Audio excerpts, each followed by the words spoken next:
রামচন্দ্র একাদশী করেছিলেন, আপনারা অবাক হয়ে গেলেন কেউ কেউ। কোন দিন করেছিলেন জানেন? হরি বল হরি বল হরি বল। প্রয়োজনেই করেছিলেন প্রভু আমার, নিজে করে জগৎকে জানিয়েছিলেন আপনি আচরি ধর্ম জীবেরে শেখায়, আপনি না করিলে ধর্ম শেখানো না যায়। এই ফাল্গুন মাসের কৃষ্ণপক্ষের একাদশী তিথিটির নাম হচ্ছে বিজয়া একাদশী। গেল জয়া একাদশী মানে ভৈবী একাদশী, আবার আসছে বিজয়া একাদশী, বুঝতে পারছেন? 24 তারিখ 24 তারিখ একাদশী পালন হবে, 24শে ফেব্রুয়ারি, আর পালন হবে তার পরের দিন সকাল 6:23 থেকে 10:15 পর্যন্ত। এর মাঝে আপনারা পালন করে নেবেন যারা একাদশী করেন। হরি বল। অনেকে বলে বাবা পালনের সময় যদি পেরিয়ে যায় তাহলে অপরাধ হয়ে যাবে। না, কিচ্ছু অপরাধ হবে না। পালনের সময় পেরিয়ে গেলে প্রভুকে ক্ষমা ভিক্ষা করবেন, বুঝতে পেরেছেন? প্রিয়তাম পুণ্ডরীকাক্ষম সর্বযজ্ঞের সরহরি তস্মিন তুষ্টে জগৎ তুষ্ট প্রণীতে পরমং জগৎ। প্রভু, আমার কাজে ব্যস্ত ছিলাম, আমি পালনের সময় পালন করতে পারিনি। হে একাদশী, তোমায় আমি প্রণাম করি। হে প্রভু, আমি তোমার শরণাপন্ন হলাম, তুমি অপরাধ ক্ষমা করো। কোনো অপরাধ হবে না, বুঝতে পেরেছেন?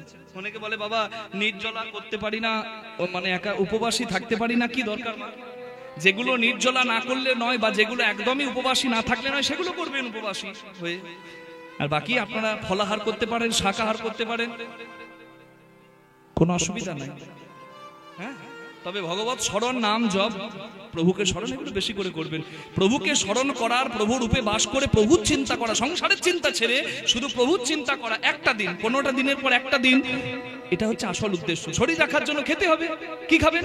অন্ন বর্জন। একাদশীর দিন অন্ন বর্জন করতে হয়, এই কথাটা স্বয়ং চৈতন্য মহাপ্রভু বলেছিলেন। চৈতন্য চরিতামৃতে যদি আদি খণ্ডে আপনারা যান, সেখানে মহাপ্রভু সচিমাকে বলছে, মা তুমি একটা কথা আমার রেখো, কি? একাদশীর দিন অন্ন গ্রহণ করো না। কার পথ ধরবেন? গৌরাঙ্গের পথ ধরবেন না? কৃষ্ণ ভগবানের পথ ধরবেন না? রামচন্দ্রের পথ নির্দেশে যাবেন না? তো কার পথে যাবেন? রামচন্দ্র একাদশী করেছিলেন, কোন একাদশী? বিজয়া একাদশী। এই ফাল্গুন মাসের কৃষ্ণপক্ষের একাদশী, যে একাদশীটা সামনে আসছে। জয়া গেল, জয়া মানে ভৈবী একাদশী, আর সামনে আসছে বিজয়া একাদশী। এই একাদশী স্বয়ং রামচন্দ্র পালন করেছিলেন। কোন দিন? একটু আগে যে রামায়ণের কথাটা আপনারা শুনলেন, যে 14 বৎসরের জন্য রামচন্দ্র বনবাসে গেলেন। এবার সেইখানে এসে সাধুর বেশ ধরে অসাধু আচরণ করলেন রাবণ, সীতামাকে হরণ করে নিয়ে গেলেন। কেন? যদি বাছুরকে কেউ নিয়ে যায়, মাগো, হ্যাঁ, যদি বাছুরকে কেউ নিয়ে যায়, দেখবেন গরুকে আর আলাদা করে নিয়ে যাওয়ার দরকার নাই, বাছুরটাকে সঙ্গে করে নিয়ে গেলে গরুটা পেছনে পেছনে ধায়, তাই না? হরি বল। এখানে রামের প্রাণ হলো মা সীতা, প্রাণকে নিয়ে যদি যায় তাহলে প্রভু আমার এসে নিশ্চয়ই দাঁড়াবেন। এটা ছিল গৌণ ইচ্ছা, একটি গৌণ ইচ্ছা। হনুমান সীতামায়ের খবর আনতে গেলেন, জটায়ু বাধা দিয়েছিলেন রাবণকে, জটায়ুকে শেষ করে ফেলেছে রাবণ। জটায়ু মৃত্যুকালে যেন অপেক্ষা ছিল প্রভু রাম দর্শনে, মৃত্যুকালে প্রভুকে জানিয়ে গেলেন যে প্রভু আপনার অর্ধাঙ্গিনী সীতামাকে রাবণ হরণ করে নিয়ে গেছে, এটা বলে প্রাণ ত্যাগ করলেন। হরি বল হরি বল হরি বল। হ্যাঁ, ভগবান কত কৃপাময় দেখুন। ভগবান এই জটায়ুকে নিজের হাতে সৎকার করেছিলেন। প্রভুর নাম যদি কেউ গায়, প্রভুর জন্য সামান্য যদি কেউ কিছু করে, প্রভু তার জন্য কত আচরণ করে। সামান্য, এই সামান্যটুকু আমরা করতে পারি না। রামচন্দ্র হনুমানকে খবর আনতে পাঠালেন। হনুমান সমুদ্র পার করে গিয়ে অশোক কাননে, যেখানে সীতামা ছিলেন, সেইখানে রামচন্দ্রের দেওয়া অঙ্গুরি আংটিটা সীতামাকে দেখালেন যে আমি রাম দাস, আমি রামদূত হনুমান। সীতামায়ের মঙ্গল বার্তা নিয়ে এলেন রামচন্দ্রের কাছে। রামচন্দ্র লঙ্কায় যাবেন, কিন্তু বাধা হয়ে দাঁড়ালো বিশাল সমুদ্র। সমুদ্র পার করে যাবেন কি করে? রামচন্দ্র লক্ষ্মণকে জিজ্ঞাসা করছেন। লক্ষ্মণ বলছেন, হে সর্বেশ্বর, তোমার কৃপাতে অসাধ্য সাধন হয়, তুমি আবার আমাকে জিজ্ঞাসা করছো প্রভু? তবে সেতু বন্ধনের জন্য সদ উপদেশ দিতে পারে কোন ঋষি মুনি। আমাদের এই স্থান থেকে 4 মাইল দূরে আছে বগদালব্ধ মুনির আশ্রম। চলুন চলুন প্রভু তার কাছে যাই। সেই মুনির কাছে এলেন রামচন্দ্র, সর্ব কথা উপস্থাপনা করলেন, সব কথা জানালেন। মুনি বুঝতে পারলেন যে পুরাণে বর্ণিত সেই পরম চরিত্র শ্রীরাম এসেছে তার সম্মুখে। রামচন্দ্রের কাছে প্রণিপাত করলেন আর বললেন, প্রভু তুমি তো সর্বেশ্বর, তুমি তো সর্বজানো, আমাকে দিয়ে মহিমা তোমার কীর্তন করাবে, তাই তুমি আমার কাছে এসেছো। বেশ, আমি তোমায় জানাচ্ছি, ভক্ত মুখে তুমি শুনতে ভালোবাসো, তাই আমি তোমায় বলছি। এই ফাল্গুন মাসের কৃষ্ণপক্ষের একাদশী তিথি বিজয়া একাদশী তুমি পালন করো। কিভাবে পালন করেছিলেন রামচন্দ্র, এই পালনের তিথিটা বলে দিচ্ছি। দশমীর দিনেই রামচন্দ্র ঘটে সোনা, রূপা কিংবা তামা, যে ঘটটা আছে আপনারাও ব্যবস্থা করতে পারেন, একটা ঘটে আম্রপল্লব আর জল দিয়ে, তাতে আম্রপল্লব দিয়ে এই একাদশীর দিনে তাতে ঘট প্রতিষ্ঠা করে সেখানে চন্দন দিয়ে তারপর নানা উপাচারে পূজা করা হয়েছিল, ধূপ দীপ গন্ধ পুষ্প আদি দিয়ে সবকিছু করা হয়ে গেল। নিশি যাপন করতে হয়, নিশি যাপন করা, তারপরের দিন ওই ঘট বিসর্জন হলো সমুদ্রে। আপনারা সমুদ্র না পান, কোনো নদী কোনো জলাশয়ে বিসর্জন করতে পারেন। এইভাবে রামচন্দ্র একাদশীতে পালন করলেন, উপবাসী হয়ে নিশি যাপন করে। ওই বিজয় একাদশী পালনের ফল কি হলো? ভগবান লঙ্কা গমন করার জন্য সেতু বন্ধনে সক্ষম হলেন। এই সেতু বন্ধনে যিনি রামচন্দ্রের সাহায্য করেছিলেন তিনি আর অন্য কেউ নন, তিনি হচ্ছেন বিশ্বকর্মা নন্দন নল। নল নামে একটা বানর। ব্রহ্মা কমণ্ডল নিয়ে তর্পণ করতে যায়, আর একটা বানর তার কমণ্ডল জলে ফেলে দেয়। ব্রহ্মা দেখলেন সর্বনাশ, এ বানর যা ফেলে তা তো জলে ডুবে যায়, আমি আবার খুঁজবো কোথায়? তা বানরটাকে আশীর্বাদ করে বলেছিল যে তুই যা ফেলবি তাই জলে ভাসবে, ডুববে না। সেই বানরটি আর অন্য কেউ ছিল না, সেই বানর ছিল বিশ্বকর্মা পুত্র, বানরীর গর্ভে জন্ম নেওয়া বানর নল। সেই বানর নল ছিলেন প্রভু রামচন্দ্রের সৈন্য দলে। সেই বানর নল রাম নাম লিখে, প্রথম কথা রাম নামের গুণ, আর দ্বিতীয় কথা ওই নল বানরের প্রাপ্ত আশীর্বাদের গুণ। সে জলে যা ফেলে দেয় তা ডোবে না, জলে ভাসতে থাকে। সেতু বন্ধন হয়ে গেল। নিতাই গৌর প্রেমানন্দে হরি হরি হরি বল। একটা তত্ত্ব বলতে গেলে কত তত্ত্ব এসে সাড়া দেয়, বলে আমাকেও বলো। রাধে রাধে। তা দেখুন, রামচন্দ্র একাদশী পালন করলেন, আপনারা একাদশী পালন করতে পারেন। আপনাদের কাছে প্রার্থনা জানাবো, বেশি বেশি করে ভগবানের নাম কীর্তন স্মরণ করুন। আপনাদের পরম কৃপাময়ের কৃপায় কৃপালাভ হবে। একবার সবাই মিলে বলুন, রামচন্দ্র ভগবান কি। আপনারা সবাই মিলে আমার সঙ্গে রাম নাম গাইবেন কি? গাইবেন তো? कभी राम बन के कभी श्याम बन के चले आना प्रभु जी चले आना। कभी राम बन के हरि हरि कभी श्याम बन के चले आना प्रभु जी चले आना। के कभी श्याम बन के चले आना प्रभु जी चले आना।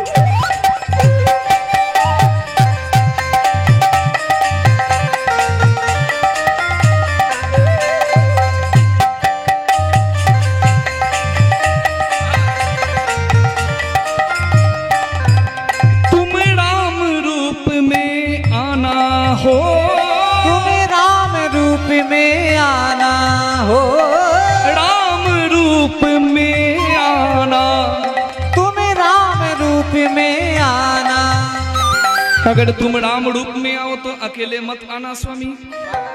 তুমি রাম হয়ে এলে একাই শোনা, যেন সীতা মাকে সঙ্গে নিয়ে এসো। যুগল রূপ যেন দর্শন পাই, सीता साथ लेके धनुष हाथ लेके चले आना प्रभु जी चले आना। कभी राम बन के कभी श्याम बन के चले आना प्रभु जी चले आना।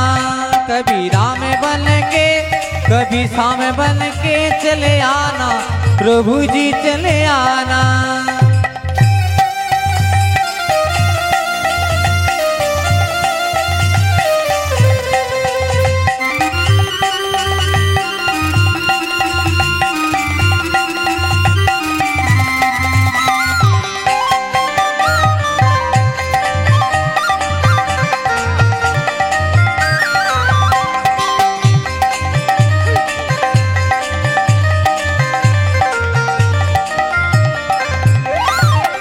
कृष्ण रूप में आना,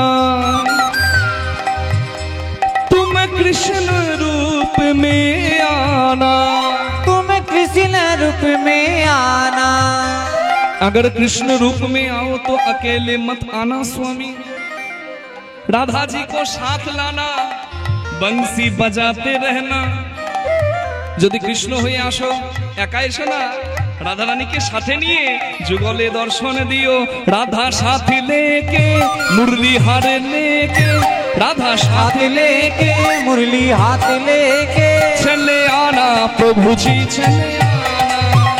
कभी राम बन के कभी शाम बन के चले आना, प्रभु जी चले आना। ओ चले आना, प्रभु जी चले आना। ओ चले आना, प्रभु जी चले आना। ओ चले आना, प्रभु जी चले आना। बोलो रामचंद्र भगवान की, कृष्णचंद्र भगवान की।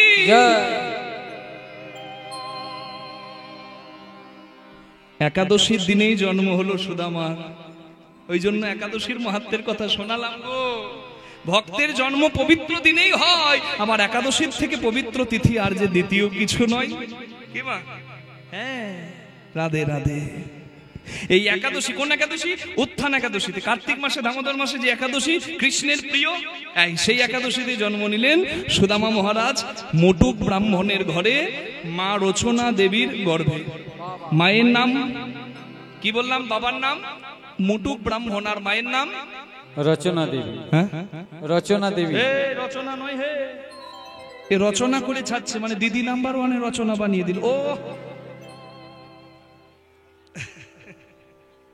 হরি বল, রচনা নয়, রচনা। রচনা রচনা দেবীর গর্ভ আলো করে মোটুক ব্রাহ্মণের আনন্দ মুখর আঙ্গিনাকে উদ্ভাসিত করে জন্ম নিলেন সুদামা মহারাজ। ছেলেকে কোলে নিয়ে মা বলে, বাবা, জীবনের আসল উদ্দেশ্য হচ্ছে সদ্গুরু চরণাশ্রয় করে হরি ভজন করা। বাকি কর্মক্ষেত্রে এসে সবাই তো নিজের নিজের কর্ম করবে। কি বাবা, পেট চালাতে গেলে কর্ম করতে হবে না? যার যা কাজ সে তাই কাজ করবে। কাজ কিছু ছোট বড় নয়, এ সংসারে প্রত্যেকের মূল্য আছে। চাষি যদি মাথার ঘাম পায়ে ফেলে চাষ না করে, ওই সরকারি অফিসে বসে থাকা বাবুর পেট চলবে না। প্রত্যেকের কর্ম সম্মানের যোগ্য, প্রত্যেককে সম্মান করুন, এটাই আমার মহাপ্রভুর আদর্শ। ছেলেকে কোলে বসিয়ে মা ছেলেকে বলছে, ও বাবা, তোর মতো ছোট্ট ছেলে ছিল 5 বছরের ধ্রুব, রাজার ছেলে, জানিস? ধ্রুব যেদিন রাজার কোলে বসতে যায়, অর্থাৎ নিজের বাবার কোলে বসতে যায়, তার সৎ মাতাকে নামিয়ে দেয়। এই নাম, ওই আসনে বসার অধিকার তোর নাই, তোর সৎ ভাই উত্তম উত্তম বসবে ওই আসনে, তুই দাসীর ছেলে, যা মায়ের কাছে যা। মায়েরা এই কথাটা একটু ভালো করে বুঝুন। ছেলে বাবার কোলে বসতে যাচ্ছে, ছেলেকে সৎমা হাত ধরে টেনে নামিয়ে দিয়েছে। ছেলে দূরে দাঁড়িয়ে বাবার দিকে তাকাচ্ছে আর ভাবছে তার বাবা নিশ্চয়ই এসে তাকে কোলে নেবে, কিন্তু বাবা উঠে এলো না, তার সৎ ভাইকে কোলে নিল। ধ্রুব 5 বছরের ছোট্ট ছেলে, কি বোঝে বলুন দেখি? তার মা যে সতীনের ঘর করছে ধ্রুব কিন্তু জানে না সে 5 বছরের ছেলে। বাবার কোলে বসতে গিয়েছিল, বাবার কোলে বসতে পায়নি। ছেলের মায়ের কাছে এসে বলছে, মা ও মা, মা গো, আমি বাবার কোলে বসতে গেলে আমাকে কোল থেকে নামিয়ে দেয়, আমার বাবা ভালো না। বাবার কোলে বসতে গেলে আমাকে কোল থেকে নামিয়ে দেয়, আমার বাবা এসে আমাকে কোলেও নেয় না, আমার বাবা ভালো না। জগতে কি কোনো ভালো বাবা নেই যার কোলে আমি বসলে সে আমাকে কোল থেকে নামিয়ে দেবে না? চোখের জলটা মুছিয়ে মা বলে, বাবা, জগতে এমন বাবা আছে রে, তবে সেই বাবা তোর একার বাবা নয়, সবার বাবা, জগৎ পিতা, আর তাকে পাওয়াটা বড় কষ্টের। মা, আমি কোথায় গেলে সেই বাবাকে পাবো যে বাবা আমাকে কোল থেকে নামিয়ে দেবে না, যে বাবা আমাকে ভালোবাসবে? যদি পেতে চাস সেই বাবাকে পদ্মলোচন হরি বলে বনে গিয়ে ডাক বাবা। 5 বছরের ছেলে মা দেখিয়ে দিল পথ, গভীর জঙ্গলে বসে আমার হরিকে ডাকছে, পদ্মলোচন হরি, ওঙ্কারে ডাকছে ভগবানকে। ভগবান চঞ্চল হয়ে গেছে, থরথর করছে, ভগবান কাঁপছে। নারদ মুনি এসে বলে, কি প্রভু তুমি কাঁপছো কেন? বলে, আমার আমার আমার ওই 5 বছরের ভক্ত আমাকে আকুল পরাণে ডাকছে। জঙ্গলের পশু পাখি হিংস্র জীব জন্তু সমস্ত কিছুর ভয়কে উপেক্ষা করে ধ্যান জ্ঞান শুধু শুধু আমি, সে আমাকে ছাড়া আর কিচ্ছু চেনে না। আমি তার কাছে যাব কিন্তু আমি যেতে পারছি না। নারদ, কেন প্রভু? ওর যে এখনো গুরুচরণ আশ্রয় হয়নি, বৈষ্ণবের কৃপা পাইনি। তুমি পরম বৈষ্ণব, তুমি গিয়ে ওকে কৃপা করো। নদীতে নৌকা, যে রাস্তাটা যেতে 1 ঘন্টা লাগায়, স্টিমার 5 মিনিটে সেই রাস্তাটাই চলে যায়। স্টিমার তাড়াতাড়ি যেতে পারে। গুরুর দেহ স্টিমারের মতো, শিষ্যের দেহ ডিঙি নৌকার মতো। যদি ডিঙি নৌকাকে স্টিমারের সঙ্গে জুড়ে দেওয়া হয় দড়ি দিয়ে, তাহলে স্টিমার যে বেগে যায় ডিঙি নৌকাও সে বেগে ধায়। জীবনটা খুব ছোট, ভজন অনেক বাকি, তাই সদ্গুরুর চরণাশ্রয় করলে তাড়াতাড়ি ভগবত কৃপা পাওয়া যায়। নারদে সে কৃপা করলো, আর ধ্রুবের হরি ভজন সার্থক হলো, ভগবান ধ্রুব লোক করে দিলেন, ধ্রুবর জীবন ধন্য হলো। নিতাই গৌর হরি বল। 5 বছরে ধ্রুব যদি পাই, তুই কেন পাবি না বাবা? যা, শান্তিপুনি মুনির আশ্রমে যা, সেখানে শিষ্যত্ব গ্রহণ কর। তাই চলেছে 2টি বাহু তুলে, চলুন আমরাও যাব। কারণ ওইখানে যেখানে সুদামা যাচ্ছে সেখানে আগে থেকেই শিক্ষা লাভের জন্য কৃষ্ণ বলরাম এসে বসে আছে।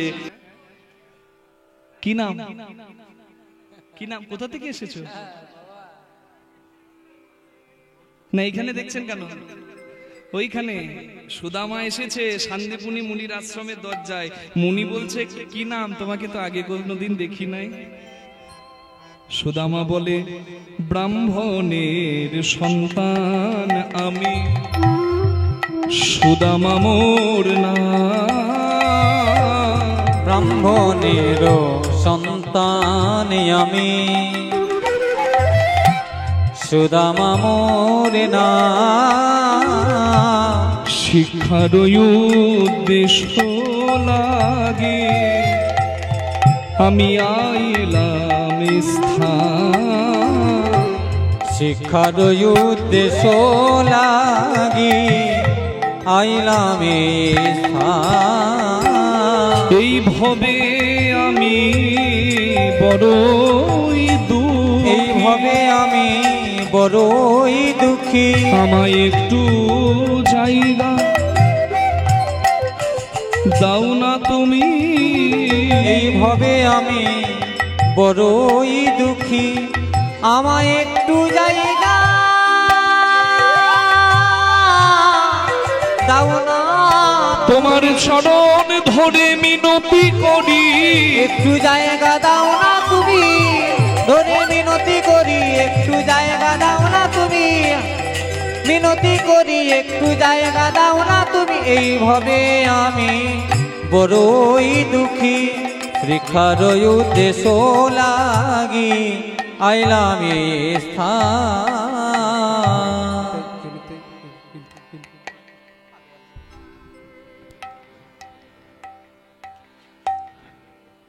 গুরুদেব সদ্গুরু হলো বজ্রের থেকেও কঠিন, আবার পুষ্পের থেকেও কোমল। সুদামার প্রেম ছিল, সুদামার ভক্তি ছিল, সুদামা গুরুচরণে জায়গা করে নিল। সদ্গুরু যে হবে যখন তখন গ্রামে গ্রামে গিয়ে শুধু শিষ্য বাড়াবে না। কিছু মনে করবেন না মা, গুরু নিন্দা শোনাও পাপ, শুনতেও নাই, কিন্তু সবাই কিন্তু সদ্গুরুও নয়, এটা মনে রাখবেন। কানে কানে ফিস ফিস, মাসে মাসে পারিস তো কিছু দিস, বহু রকমের জগতে গুরু আছে। আমি কারণ নিন্দা করতেও চাই না, শুধু আপনাদেরকে চোখটা একটু খুলে দিতে চাই। সদ্গুরু যাকে তাকে যখন তখন দীক্ষা দেয় না। আপনাকে যে মন্ত্র দেবে, আপনি সেই মন্ত্রটা ঠিক পালন করবেন কিনা, মর্যাদা দেবেন কিনা, সেটা বিচার করেই কিন্তু গুরুদেব আপনাকে জায়গা দেবে। আপনার ভক্তি, আপনার আগ্রহ, তবে কখনো মন্ত্র দেবে। এখন তো গুরু পাড়ায় পাড়ায় পাওয়া যায় বাবা। আমি সেই গুরুর কথা বলিনি, আমি কিন্তু বলেছি সদ্গুরু। যারা সদ্গুরু পেয়েছেন তারা ভাগ্যবান, ভাগ্যবতী। সদ্গুরু সবাই পায় না।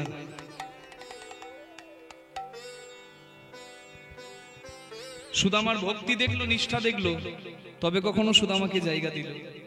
প্রথমে তো জায়গা দেয়নি, প্রথমে বলেছিল না বাবা কিছু মনে করো না, আমি যাকে তাকে তো জায়গা দিই না, তুমি ফিরে যাও। কিন্তু সারাদিন সুদামা ওই দরজায় পড়েছিল, না খেয়ে, জলগ্রহণ পর্যন্ত না করে। সুদামার ওই ত্যাগ দেখে বুঝতে পেরেছিল যে একাগ্রতা আছে, কাজে নিষ্ঠা আছে, প্রতিজ্ঞাবদ্ধ হয়ে এসেছে আমি গুরুচরণে জায়গা নেবই, তাই আমি ওকে জায়গা দেব।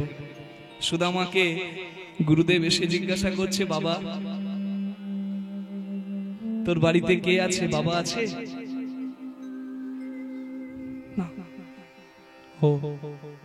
আর কোনোদিন বলবি না বাবা নেই, কারণ আজ থেকে আমি তোর বাবা, গুরু বাবা। তোর মা আছে, মাকে ফেলে এসেছিস, এক মাকে ঘরে রেখে এসেছিস, আমি তোকে আজকে একটা মা দেব। সুদামার হাতটি ধরে নিয়ে যাচ্ছে গুরুদেব মন্দিরে, আশ্রমের ভেতরে মন্দিরে। আর সেই মন্দিরে পূজার দ্রব্য হাতে নিয়ে বেরিয়ে আসছিলেন মন্দির থেকে গুরু স্ত্রী মা সুমুখী। সুমুখীর দিকে তাকিয়ে গুরুদেব বলছেন, সুমুখী একবার এখানে এসো, এই দেখো তুমি কাকে এনেছি। সুদামা দেখতে গুরুদেবের হারিয়ে যাওয়া সন্তান মধুর মতো। মা হারা, সন্তান হারা মায়ের অবস্থাটা কেমন হয়। আমি কীর্তন করতে গিয়ে বুঝতে পেরেছিলাম বাবা, আপনাদের আশীর্বাদে হরিনাম করি, দেশ দুনিয়ায় ঘুরতে পাই বলে প্রচুর মানুষের সঙ্গে সাক্ষাৎ হয়, প্রচুর মানুষের জীবন আমরা দেখতে পাই এবং ভালোবাসা পাই। মহাপ্রভুর অনেক আশীর্বাদ। করোনার প্রথম বছর ছেলে মারা যায়। করোনার বছরে ভালো করে শেষ কাজটাও হয়নি। বাৎসরিকে বাড়িতে কীর্তন গানের অনুষ্ঠান করে আমাকে ফোন করে পশ্চিম বর্ধমান জেলার বহুলা গ্রামের এক মা। মা আমার সঙ্গে কথা বলছে আর শুধু কাঁদছে। আমি বলি, মা আমি তো সব স্থানে সবসময় যেতে পারি না, তবে আপনি আমাকে যেভাবে বলছেন আমি যাব মা। আমি সেই মায়ের বাড়িতে গেলাম। ছেলে হারানোর কথা মা আমাকে বলতে শুরু করে, বিশ্বাস করুন কথা বলতে বলতে 3 থেকে 4 বার শুধু অজ্ঞান হয়ে পড়ে গেল। 1 বছর পেরিয়ে গেছে, অনেকে স্বাভাবিক হয়ে গেছে, কিন্তু ওই মা একবারে জরাজীর্ণ হয়ে আছে, শুকনো কাঠির মতো। মায়ের ছবি দেখলাম, কি সুন্দর মায়ের চেহারা ছিল, একবারে শুকনো কাঠির মতো। আমার সামনে দাঁড়িয়ে ছেলের কথা বলতে বলতে 3 থেকে 4 বার অজ্ঞান হয়ে পড়ে গেল। আমি বললাম, মা আমি আর শুনবো না, আমার শোনা হয়ে গেছে। সেই মা আমাকে বলছে, বাবা আমি তোমাকে কেন কীর্তনে ডেকেছি জানো? আমার মৃত ছেলে আর তোমার মুখের অনেকটা মিল আছে, তোমাকে দেখলে আমি খুব সুখ পাই। টিভিতে মোবাইলে তোমার কীর্তন অনেক শুনেছি, আমি ভেবেছিলাম সেই বছরই ছেলের শেষ কাজে তোমায় ডাকবো, কিন্তু করোনার বছর বলে শেষ কাজটা ভালো করে করতে পারি, তাই বছর তোমাকে আহ্বান করেছি। সেই মা এখন আমাকে সন্তান স্নেহ করে। আমি মাকে বলেছিলাম, মা গো, আমার অনুভব যখন তোমাকে মা বলেছে, তুমি নাইবা হলে আমার গর্ভধারিণী, তুমিও আমার মা। যে ছেলেটা মারা যায় সে ছেলে কারোর ভাই, কারোর বন্ধু, কারোর আত্মীয় স্বজন, এমনকি কারোর আত্মীয়, কারোর স্বামী। কিন্তু যে ছেলেটা মারা যায় সে নিজের মায়ের নিজের দেহের অংশ। ওই জন্য বলে মা, ময়দা বলো, রুটি বলো, ভাতের সম নয়, মাসি বলো, পিসি বলো, মায়ের সম নয়। ভাই বলো, বন্ধু বলো, ভগ্নী কাঁদে 3 দিন, মা জননী কাঁদে, মা বাঁচে যতদিন।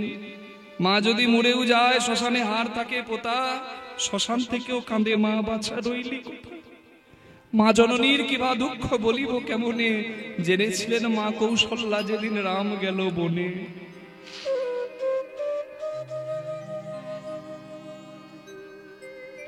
বহুদিন আগে ছেলে হারিয়ে গেছে, আজকে একটা ছেলে এসেছে যে দেখতে একবারে ঠিক হারিয়ে যাওয়া ছেলের মতো।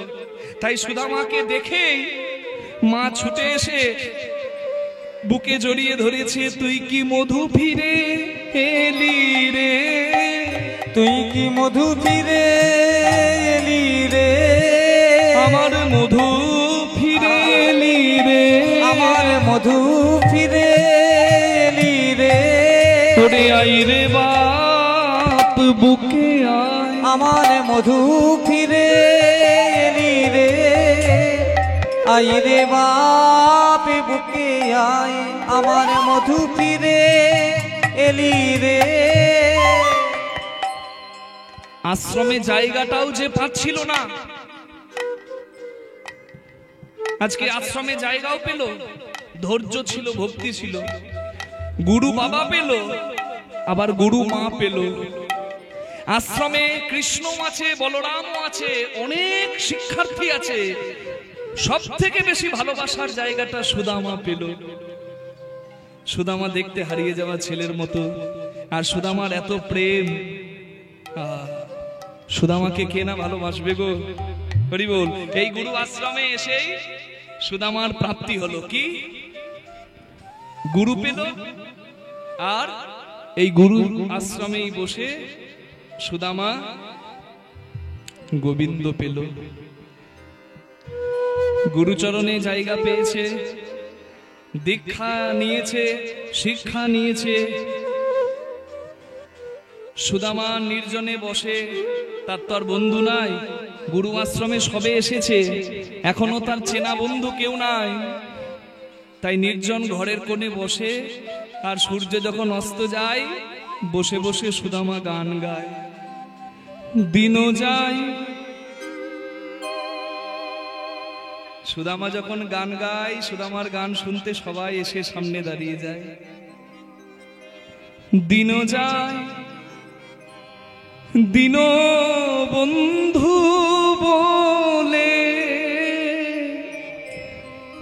কেন একবার ডাকলি না, দিন যায় ওই দিন বন্ধু বলে একবার ডাকলে না, ও দিন যায়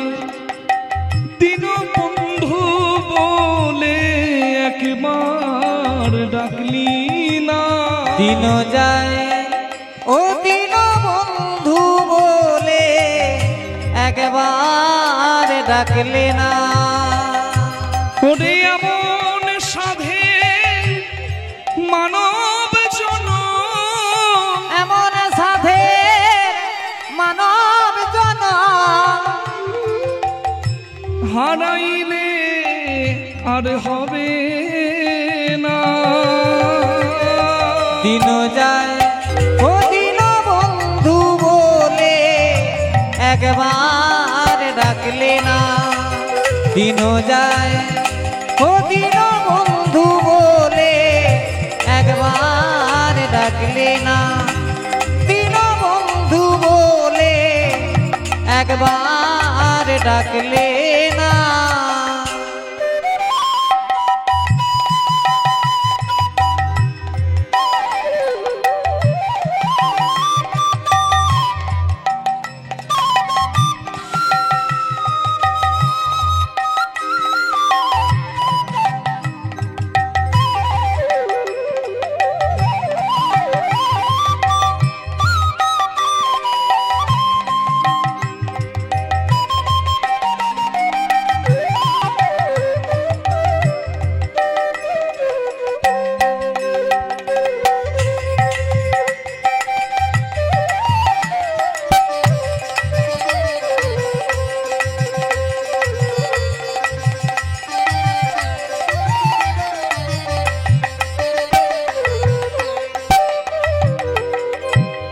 আসিয়াছ পরদেশে, এই পারে তোর বসত বাড়ি মনে রে, ওই পারে তোর বাসা। ওরে দু চার দিনের জন্য রে মন মিছাই ভাবে আশা। ও মনে আসিয়াছ পরদেশে, একবার যেতে হবে নিজ দেশে। আসিয়াছ পরদেশে, তোমায় যেতে হবে নিজ দেশে। যাবার বেলায় সঙ্গের সঙ্গী, আমার বেলায় সঙ্গের সঙ্গী কেউ তো তোমার হবে না। দিন যায় দিন নিতাই বন্ধু গৌর বলে হরি বল। একবার ডাকলে না। দিন যায় দিন বন্ধু বলে একবার ডাকলে না। দিন যায় দিন বন্ধু বলে একবার ডাকলে না। এই তোর নাম কি? হ্যাঁ? কি নাম? আমার নাম সুদামা। কাঁদছিস কেন? ও তুই গুরু আশ্রমে নতুন এসেছিস বলে তোর কষ্ট হচ্ছে, মা বাবা ছেড়ে এসেছিস বলে? তোর মা আছে, মা ঘরে রেখে এখানে এসেছিস, তোর বুঝি কষ্ট হচ্ছে? তোর বাবা আছে? ও বাবা নেই? তোর বন্ধু আছে?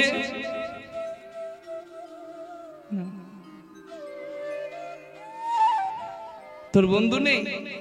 ও বুঝেছি, তোর বন্ধু নেই বলে তোর চোখে জল। আচ্ছা বেশ, আমি তোর বন্ধু, আজ থেকে আমি তোর বন্ধু। কি নাম তোর? আমার নাম কৃষ্ণ। আচ্ছা আমি কি তোকে আগে আগে দেখেছি? কেন জানি না আমার তোকে খুব চেনা চেনা মনে হচ্ছে। কতদিনের আমার চেনা। আসলে আর কেউ না জানো, কৃষ্ণ তো সবই জানে। যে সুদামার অন্য কেউ নয়, তার প্রাণপ্রিয় ভাই ভরত। আর কৃষ্ণ রূপে যাকে দেখছে সে তো তার প্রাণপ্রিয় দাদা রাম। মনে রাখবেন, প্রেম ভজন সাধন নষ্ট হয় না। यम यम व्यापी शरण भावत जत्तन्ते कलेबर। সতী শিব শিব বলতে বলতে দেহত্যাগ করেছিল। শিবকে পাবার জন্য সতী আবার জন্ম নিয়েছিল। ভজন, আপনি এই জন্মে যেটা ভজন করছেন, যেটা সাধন করছেন, এই যে ধরুন গান বাজনা, এটা তো ব্রহ্ম, সুর ব্রহ্ম, নাদ ব্রহ্ম, তাল ব্রহ্ম। সারা জীবন এত কিছু ত্যাগ স্বীকার করে যে সাধনা করছে তার নষ্ট হয়ে যাবে, জীবনের প্রাণ চলে যাবে, নষ্ট হয়ে যাবে না। সাধন নষ্ট হয় না, ভজন নষ্ট হয় না। বাচ্চা ছেলে দেখবেন জন্ম নিয়ে এমন গান গায়, আপনাকে দাঁড়িয়ে দাঁড়িয়ে শুনতে হবে। সে কোথায় পেল ওই সুর? এটা তার সাধনার সম্পদ, এটা তার অর্জিত সম্পদ। ঠিক তদ্রূপ প্রেম, প্রেম যদি শুদ্ধ হয়, প্রেম কোনোদিন নষ্ট নয়। আগের জন্মে যে দাদার জন্য 14 বছর বনবাসী হয়ে চোখের জলে বুক ভাসিয়েছিল ভরত, সেই দাদাকে আজকে পেয়েছে তার ইচ্ছায়, নিজ ইচ্ছায়, বন্ধু রূপে। তাই তো না চাইতেই সুদামার জল আসছে। কথাটা একটা শুনেছেন, লাভ এট ফার্স্ট সাইট, প্রথম দেখাই প্রেম। অনেকে আমার এই কথাটা শুনে ভাববেন যে বাবা লাভ এট ফার্স্ট সাইট হয় স্বামী স্ত্রীর মধ্যে, প্রেমিক প্রেমিকার মধ্যে। না, প্রেম শুধু একটা নারী শরীরের সঙ্গে একটা পুরুষের শরীরের হবে এমনটা কোনো কথা নাই। প্রেম শাশ্বত, প্রেম সনাতন। আর জানেন, শরীরের কোনো গল্পই নাই, জীবাত্মার সঙ্গে পরমাত্মার প্রেমকে বলা হয়েছে সর্বশ্রেষ্ঠ প্রেম। নিতাই গৌর হরি হরি। শরীরের কোনো গল্পই নেই বাবা। আর আমরা ভাবি ভালোবাসতে গেলে বুঝি একটা শরীর প্রয়োজন হয়। না না না, ভালোবাসা শরীর লাগে না। হ্যাঁ, শরীর নিয়ে যেটা হবে সেটা শুধু স্বার্থ সিদ্ধি, সেটা শুধু কাম তৃপ্তি, সেটা কিন্তু ভালোবাসা নয়। হরি বল, রাধে রাধে রাধে রাধে। বিয়ের প্রথম প্রথম দেখবেন বলা হয় না, তুমি কোথায় যাবে? বলে কোথায় যাবো? কাজ করতে যাব, আরামবাগ যাব। আজকে যেও না, আমার মন খারাপ, তুমি আমার কাছে থাকো। কি ভালোবাসা! আর যখন 30-40 বছর পেরিয়ে যায় তখন কি বলে? মতির শূন্য, কাজকর্ম নয়, চোখটা সামনে ঘুরঘুর করছে, তোমাকে দেখলে গপিত্তি চলে। যাকে না দেখলে থাকা যায় না, তাকে দেখলে গাপিত্তি চলে গো। হ্যাঁ, এ কি প্রেম নাকি? প্রেম তো সহজ নয়। রাঁধুনি হইবি ব্যঞ্জন রাধিবি, হাড়ি না ছুইবি তাই, পতঙ্গের জালে মাতঙ্গ বাঁধবি, তবে তো প্রীতি পাইবি তাই। প্রেমকে তো হালকা নাকি? হ্যাঁ, যদি ধৈর্যের জাল থাকে, মাকড়সার জাল দিয়ে যদি বলে হাতি বেঁধে দেখাও, বাঁধা যায়? বাঁধা যায়। ধৈর্যর জাল যার আছে, কৃষ্ণ প্রেমের মতো উন্মাদ হাতি তার জালেই ধরা পড়ে। রাঁধুনির কাজ রান্না করা। রাঁধুনি যদি পাকা হয়, কতটুকু তেল মশলা দিলে কি স্বাদ হবে, পাকা রাঁধুনি কিন্তু জানে। জানে না? জানে তো। আর রাঁধুনি যদি কাঁচা হয়, কি পটলের ঝোল করবে? এই রাতে বলেছি পটলের ঝোল খাবো আর শাক খাবো, মনে পড়ে যাচ্ছে সব এখন থেকে। রাঁধুনি যদি কাঁচা হয়, সে কি বলবে বলুন তো? সে কি বলবে? হ্যাঁ, ওই হাতাতে করে একবার করে টেস্ট করার জন্য ঝোলটা নিয়ে হুড়ুদ করে টানবে আর বলবে লবণ কম হয়েছে, একটু লবণ দি। ওর দিতেই জীবন গেল। যার দিতে জীবন গেল তার পাওয়া কিচ্ছু হলো না। বুঝা যাচ্ছে? রাখো কিছু পাবে কিছু। প্রেম যেখানে হয় সেখানে ধ্বংস হয় না। কামে হয় ধ্বংস, প্রেমে হয় ধারণ, প্রেমে হয় সাধন। নিতাই গৌর প্রেমে আনন্দে হরি হরি হরি। রাধে রাধে রাধে। বটগাছ যত চওড়া যত লম্বাই হোক, বটগাছের গোড়ার শিকড় ইঁদুরে কাটলে বটগাছও পড়বে, এটাই সাধারণ কথা। তাই ধ্বংসলীলা ছাড়ো, শুদ্ধ প্রেম পেতে গেলে পারলে ধারণ করো। এই যে মানব দেহ কর নিরীক্ষণ, চতুর্বিংশ তন্ত্রে হয়েছে গঠন। ষড়রিপু পঞ্চভূত একত্র করিয়া, তার মাঝে 10 ইন্দ্রিয় ধরিয়া, মহাভূত অহংকার সহকারে মন 24 তত্ত্বে মানব দেহের গঠন। ভগবান 24 জনকে নিয়ে খেলেছেন, আর পরমাত্মারূপী ভগবান এই আমাদের 24 তত্ত্ব নিয়ে আমার দেহ বৃন্দাবনে খেলছেন। কি আছে? হ্যাঁ, সহস্রার পদ্ম হয় সহস্রেক দল, মধ্যে তার রামেশ্বর গোলক মন্ডল, এখানেই গোলক। নাসামূলে দ্বিদল পদ্মরূপ খঞ্জন আখি, কণ্ঠ জুড়ে 16-10 পদ্ম দিল রাখি। হৃদপদ্ম বিরাজিত দ্বাদশ যে দলে, কুলকুণ্ডলী 10 দল নাভিমূলে। নাভির নিম্ন ভাগে আছে এক সরোবর, অষ্টদল পদ্ম আছে তাহারও ভিতর। সেই সরোবরের যদি জল শুকিয়ে যায়, ভজন তত্ত্ব কাহার উপলব্ধি নাহি রয়। তার ভেতর আছে নারী 3.5 কোটি, 72,000 নারী তাতে আছে আঁটি। তার মধ্যে 700 প্রধান যে রয়, শতাধিক 24 নারী তাতে শ্রেষ্ঠ হয়। 124 নারীর মধ্যে 32 নারী দেখো, জগতে নাম ইহার রয়েছে উল্লেখ। তার মধ্যে 24 হয়েছে প্রধান, 24-এ 14 হয়েছে প্রধান। 14 বিশ্বদরীর মধ্যে আছে নারী 3, হীরা পিঙ্গলা আর সুষুম্না প্রবীণ। বাম ভাগে হীরা, দক্ষিণে পিঙ্গলা, মধ্যভাগে সুষুম্না চক্রবেদী রইলা। এই যে মানব তত্ত্ব যে জনে জানে, নরলোকে তুচ্ছ তারে, দেবে লোকে মানে। বুঝতে পারছেন? মানুষের নয়, প্রেম দেবতাদেরও পূজনীয়। প্রেম তো তুচ্ছ জিনিস নাকি? শরীরের কোনো গল্প নাই, প্রাণ আত্মার সঙ্গে আত্মার মিলন। রাধে রাধে। আমি তোর বন্ধু, তুই আমার বন্ধু, এই হয়ে গেল বন্ধুত্ব শুরু। গুরু কৃপায় গোবিন্দ পেয়ে গেল, তাহলে গুরু কৃপার দরকার নাই? গুরুর আশ্রমে এসেই তো গোবিন্দ পেল। হরি হরি বল। ওই জন্য বলো, গুরুর চরণে মাথা নামাতে কেউ ভুল করো না। গুরুকে জনক প্রথম গুরু জন্ম যাহা হইতে, জনক প্রথম গুরু জন্ম যাহা হইতে।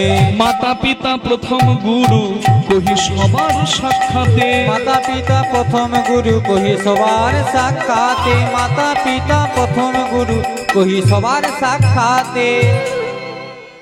দীক্ষাদাতা শিক্ষাদাতা রূপে বৈষ্ণব ব্রাহ্মণ, দীক্ষাদাতা শিক্ষাদাতা রূপে বৈষ্ণব ব্রাহ্মণ। এই তো দ্বিতীয় প্রকার গুরুর নাম করিলাম বর্ণন। দ্বিতীয় প্রকার গুরুর নামে করিলামে বর্ণন। দ্বিতীয় প্রকার গুরুর নামে করিলামে বর্ণন। তৃতীয়তে অন্তর্যামী রূপে ভগবান, তৃতীয়তে অন্তর্যামী রূপে ভগবান। এই তৃতীয় প্রকার গুরুর নাম করিলাম আখ্যান। তৃতীয় প্রকার গুরুর নামে করিলাম আখ্যান। তোমরা গুরুদেবের জয় দাও, গুরুদেবের জয় দাও। জয় দিলে জয়ী হবে, গুরুদেবের জয় দাও। জয় দিলে জয় হবে, মনোবাঞ্ছা পুরা।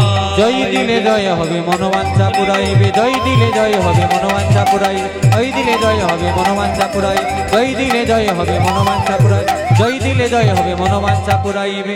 গুরুদেবের জয় দাও। তৃতীয় প্রকার গুরুর নাম করিলামে আখ্যান। তৃতীয় প্রকার গুরুর নাম করিলামে আখ্যান। এই যে এই যে এই যে এই যে ঘুমে নয়ন ঢুলু ঢুলু ঠাকুমা আমার, গুরুর দরকার আছে কি? হ্যাঁ কি না বলুন? গুরুর দরকার আছে না নাই? অনেকে বলে দরকার নাই। কৃষ্ণ রুষ্ট হলে গুরু রাখিবারে পারে, গুরু রুষ্ট হলে কৃষ্ণ রাখিবারে নারে। গুরুর প্রয়োজন নাই? পথ প্রদর্শক দরকার আছে না? প্রমাণ এই দেখুন, গাছে একটা টিয়া পাখি ছিল, গাছের ডালে বসে, আর নিচ দিয়ে যাচ্ছে একজন নাম করতে করতে, হরে কৃষ্ণ কৃষ্ণ কৃষ্ণ হরে হরে, হরে রাম রাম রাম হরে হরে।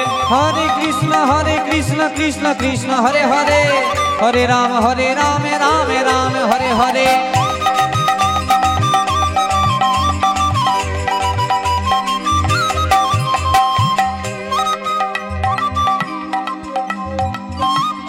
যদি টিয়া পাখি শুনে শুনে বলতে পারে, দেখছে হরিনামে এত আনন্দ হয়, ওই যে নাচতে নাচতে গাইছে, তাহলে আমি একটু গাই। টিয়া পাখিও গাইছে ওই নাম, আর নিজেদের মন পাখিকে বলুন যেন আমরাও গাইতে পারি।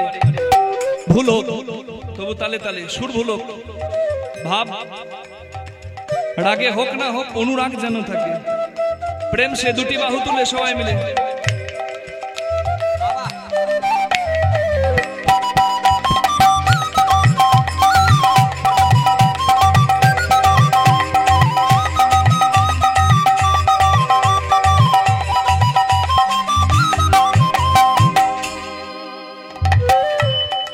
বলুন হরে কৃষ্ণ কৃষ্ণ কৃষ্ণ হরে হরে, হরে রাম রাম রাম হরে, হরে কৃষ্ণ কৃষ্ণ।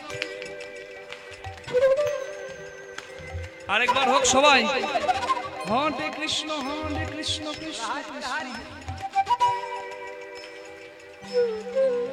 এত সুন্দর কীর্তন করছেন, মনে হচ্ছে এতগুলো লোক আনার দরকার ছিল না, এত মিউজিশিয়ানের দরকার ছিল না, আপনাদের নিয়ে হয়ে যেত।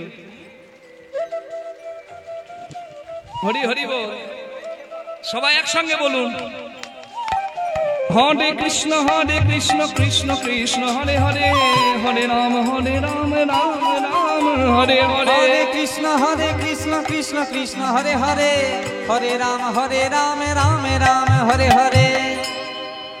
হরিনামে এত মত্ত হয়ে গেছে, গাছের পাখিটা একদম গাছ থেকে মাটিতে নেমে গড়াগড়ি দিচ্ছে আর গাইছে। এবার রাস্তা দিয়ে যে ভদ্রলোক হরিনাম করতে করতে যাচ্ছিল, যার শুনে শুনে পাখিটাও গাইতে লাগলো, সেই ভদ্রলোক উপরে হরিনাম করলে কি হবে, তার ভেতরে ছিল বাবা পাপ, ভেতরে ছিল ময়লা, বাইরে হরি হরি আর ভেতরে পাই তো আগে ধরি। এইসব মানুষগুলো থেকে সাবধান থাকতে হয়। মুখে হরিনাম মানে সবাই কিন্তু ভালো নয়। রাধে রাধে। ওই ভদ্রলোক তিনি হরিনাম করে, কিন্তু তার ভেতরটা এখনো পরিষ্কার হয়নি। ওই পাখিটা হরিনাম করছিল, মনে মনে বলছে আরে সাবাস, যে পাখি হরিনাম করে সে পাখিকে যদি বিক্রি করে দিই রাজার ঘরে, না জানি কত টাকা পাবো রাজার হাত থেকে। লোহার খাঁচায় বন্দি করে পাখিটিকে রাজার ঘরে বিক্রি করে দিল, মহারাজ অনেক টাকা দিল। এবার রাজার বাড়িতে পাখিটা সোনার খাঁচাতে থাকে, কারণ রাজা তো লোহার খাঁচায় রাখবে কি, সোনার খাঁচাতে রেখেছে। হরিনাম করা পাখি সোনার খাঁচায় বন্দি। সোনার খাঁচা নিয়ে পাখি কি করবে, পাখি তো বন্দি, খাঁচাটা নিয়ে পাখির লাভ কি? পাখি খাঁচাতে বন্দি, কীর্তনিয়া আসে প্রতিদিন রাজার ঘরে কীর্তন করতে। আর যেই না মন্ত্র দিয়েছে, পাখিটা কিন্তু মারা গেছে। রাজামশাই সকালবেলায় উঠে দেখছে পাখিটা মরে পড়ে আছে। রাজামশাই বললেন, এই কে আছো?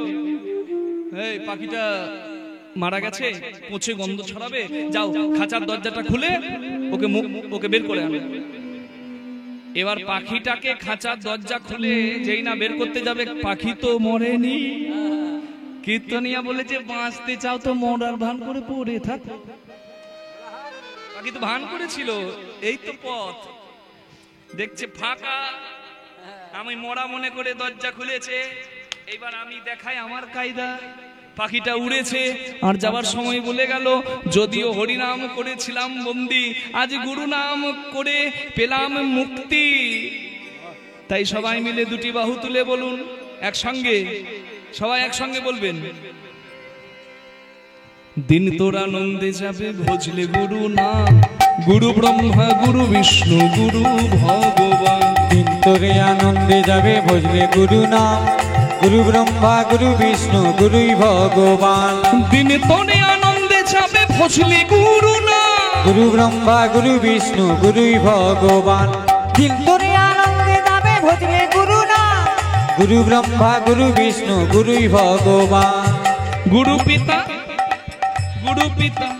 তালে তালে বলুন, গুরু পিতা গুরু মাতা গুরু ভগবান। গুরু পিতা গুরু মাতা গুরু ভগবান। গুরু পিতা গুরু মাতা গুরু ভগবান। গুরু পিতা গুরু মাতা গুরু ভগবান।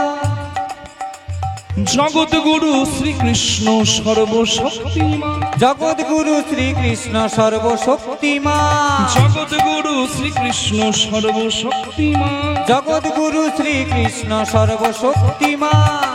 দিন তোর আনন্দে যাবে ভজলে গুরু না, গুরু ব্রহ্মা গুরু বিষ্ণু গুরুই ভগবান। দিন তোর আনন্দে যাবে ভজলে গুরু না, গুরু ব্রহ্মা গুরু বিষ্ণু গুরুই ভগবান। দিন তোর আনন্দে যাবে ভজলে গুরু না, গুরু ব্রহ্মা গুরু বিষ্ণু গুরুই ভগবান। গুরু ব্রহ্মা গুরু বিষ্ণু গুরুই ভগবান। গুরু ব্রহ্মা গুরু বিষ্ণু গুরুই ভগবান। বলুন নিজ নিজ গুরু গোসাই কি, জয়। বলুন কৃষ্ণ ভগবান কি, সুদামা মহারাজ কি, এদিকে আসবে কি, তাও বলে জয়। আসছি গুরুদেব। আসলে কি জানেন, কৃষ্ণকে ডাকলে সুদামা চলে আসে, আবার সুদামাকে ডাকলে কৃষ্ণ চলে আসে, মানে কোলগেটের সঙ্গে ব্রাশ ফ্রি।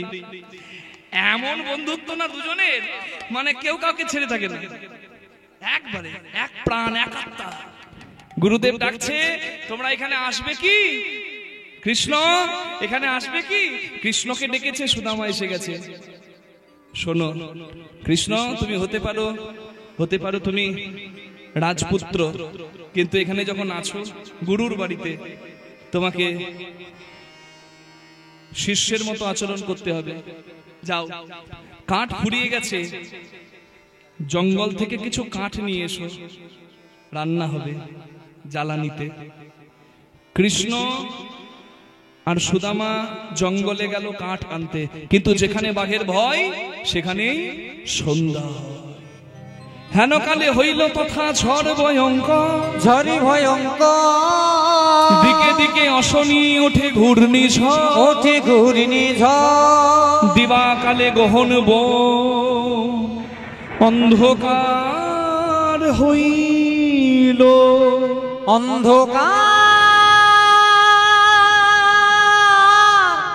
হইল,